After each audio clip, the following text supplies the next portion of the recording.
avataan kindermuna. Jos saadaan tää auki. Ja täältähän meille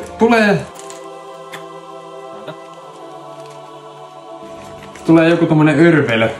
Nyt täytyy kasata örvelö. Ei tässä ole mitään järkeä. Mikä siis?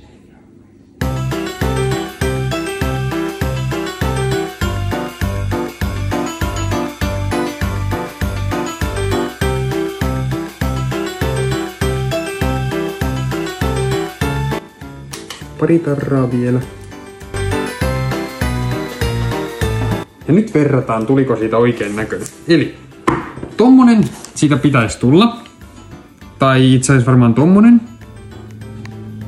No jompikumpi. Mutta tämmönen siitä tuli. Tää on paljon hienompi.